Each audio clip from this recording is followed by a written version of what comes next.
We reckon we bought one of the cheapest factory turbo GU Patrol 4.2s on the internet. Don't believe us?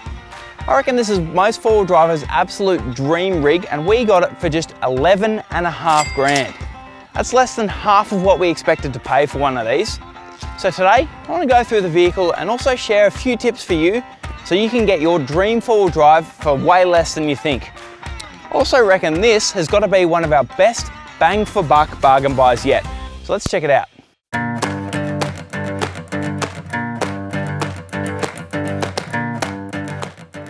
We drove to a regional town a few hours out of Sydney to buy the big GU for a young mate of mine, Andrew, for his first four-wheel drive. Andrew's recently just got his license and has been working hard over the last couple of years with his own lawn mowing business, saving money so he could buy the right vehicle when it popped up. In our opinion, the GU Patrol Coil Cab Ute is one of the best out-of-the-box four-wheel drives you can get to build into the ultimate all-round vehicle, in terms of the platform you get and what you can do with it. Coils all round, heaps of tray space and less panels to damage, not super heavy, plenty of aftermarket support still, and they have a reliable engine so long as you look after them and make sure they don't get hot. Obviously, GU Patrol Utes are still in around about the 20 to 30 grand mark and were well out of Andy's price range. So why was this one only 11.5 grand? Well, for a few reasons. We bought it off an older gentleman who needed it gone. He'd done a few Kimberley trips in it, and it's clear it's done a bit of beach work too, because there is a bit of rust. Nothing too crazy, but enough that we need to fix it. But apart from that, mechanically it's straight and it runs nicely. As for the big GU, well, we're going to be building it up over the next couple of months. But first though, Andy's got to have a good think about what mods he wants to put on it, and he's got to save a bit of money as well, so we can build it into the ultimate young bloke's dream first four-wheel drive.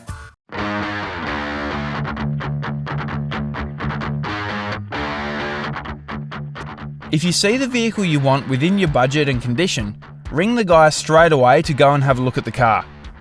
Because chances are, if you've seen it, there will be someone out there with the cash ready to go who's seen it as well.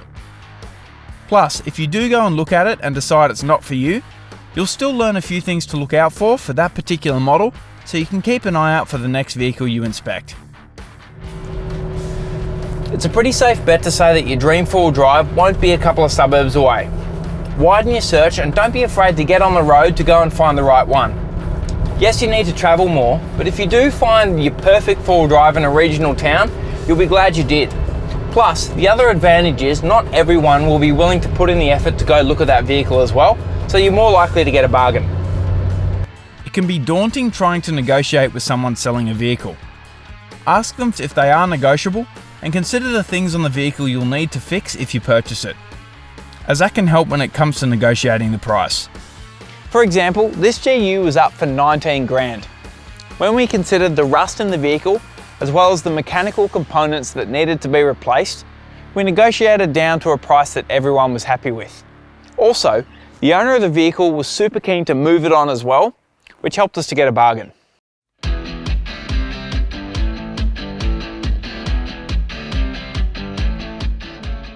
Buying a vehicle like this that's at the lower end of its price range for a typical vehicle of its age and condition can definitely be a risk, because you can easily get yourself a lemon if you don't know what to look out for. We reckon some of the two biggest areas to look out for when you're inspecting a vehicle are the engine condition and rust. Rust is a tricky one, because if you do find some, it comes down to how much is too much to fix. In my experience with rust in vehicles, you tend to chase it. What I mean by that is you find a bit of rust and fix it, then miraculously you find some more and fix that too. Before you know it, you spend a lot of time and money repairing something that could have been avoided if you just looked at a better presented version of the same vehicle. A little bit of rust isn't always a bad thing, particularly if you've got the tools and a little bit of knowledge to fix it and give it a go yourself. That said though, if you do find a little bit of rust in the vehicle you're looking at, then start to pay particular attention to areas that are more rust prone. Places like the bottom of windscreens, the inside and bottom of guards, kick panels, and also the bottom of doors as well. Anywhere that water can get in and stay there. In the case of the GU, it has some in the floor pan here, as well as some surface rust on the chassis and the housings as well. After we got the vehicle home, we looked over it even more, and the passenger floor is the area that needs the most attention. But that small amount made it a bargaining chip for the vehicle, and it wasn't so much that it would be a headache to deal with. When it comes to the engine, it can be so hard to tell the overall health, particularly if you don't know the history, which is why it can be a risk buying a cheaper version of the vehicle you want. So here are a few basic checks you can do on any engine when you're looking at the vehicle. Check the engine oil and make sure it's not milky, as that can indicate head damage. Diesel oil will go black pretty quick, particularly in an older engine like the TD42. Also, look for excessive smoke coming from the exhaust. Black smoke is from overfueling, and a little bit on an older vehicle like this is fine, but too much is a bad thing. White smoke is usually related to poorly burnt fuel due to things like worn injectors, but a lot of it can also indicate things like worn turbo seals, and blue smoke can indicate stuff like worn piston rings, as it's a sign the engine is burning oil. Check for a service history and look at the condition of the filters. Do they look new, or do they look like they haven't been changed in a while?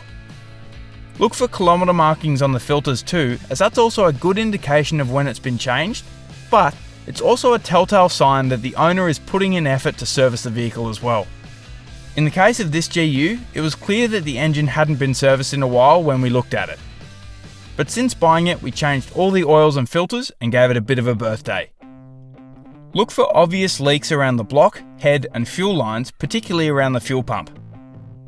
The fuel pump on older engines like this can wear down over time and are expensive to replace, so it can often be overlooked. Check the condition of the radiator. This one's actually pretty new. And also check the condition of the coolant and its color as well. Also make sure that there's enough coolant in the system. Another handy trick is with the engine cold, remove the radiator cap and then let the engine run at idle for a while. Keep an eye out for any bubbles that appear at the top here, because that can indicate air getting into the system, sometimes as a result of a cracked head. Don't ever remove this cap when it's hot though, because you can spray coolant everywhere and you can burn yourself. Those are some basic checks you can do to a four-wheel drive when you're inspecting it. Obviously, there are a lot of other areas to look over, but if a vehicle has a bad engine or too much rust, it's usually a good sign it's time to walk away. Have you got any handy tips you use for inspecting a four-wheel drive you're keen on? Let us know in the comments below. Particularly on engines like the TD42, it had small cooling jackets in the block, so it's known to overheat when worked hard. It's critical that the cooling system is regularly maintained and serviced. There are a lot of four-wheel drives out there these days that are built up with all the fruit straight away. While these are cool to watch on social media to get a bit of inspiration, for most four-wheel drivers, myself included, it's not very achievable. That's why we reckon one of the best ways to build up your dream four-wheel drive is to do it slowly.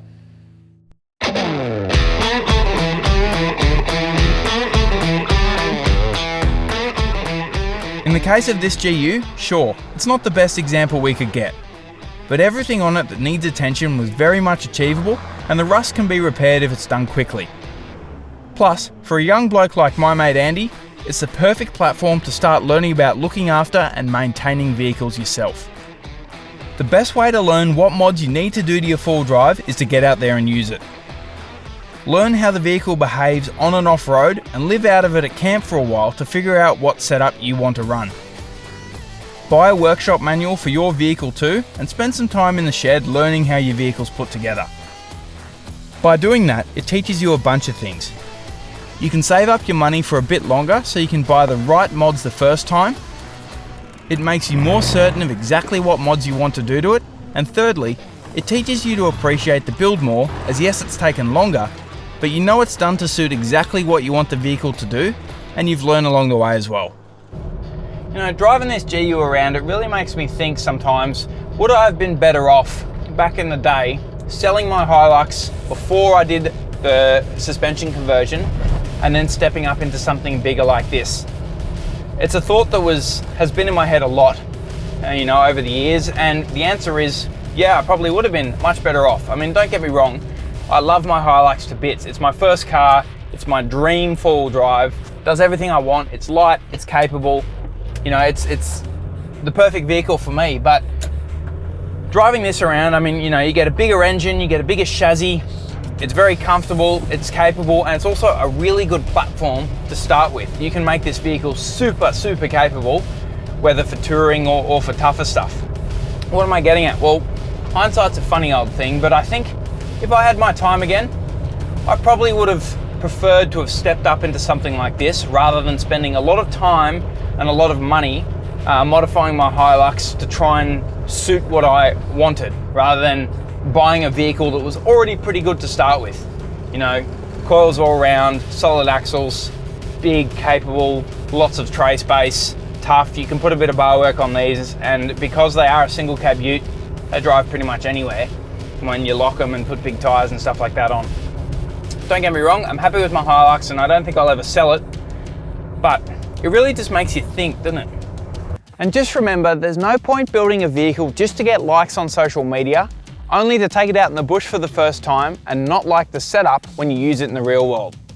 Got a question for you as well. What tips have you learnt to get your dream four-wheel drive for less? Or if you've got a story about how you managed to score an absolute bargain like the big GU, let us know in the comments below and I'll be sure to check it out.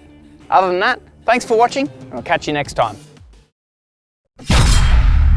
Yeah! White knuckle tracks, huge hill climbs, full drive swallowing mud. This is Victoria and it's absolutely wild.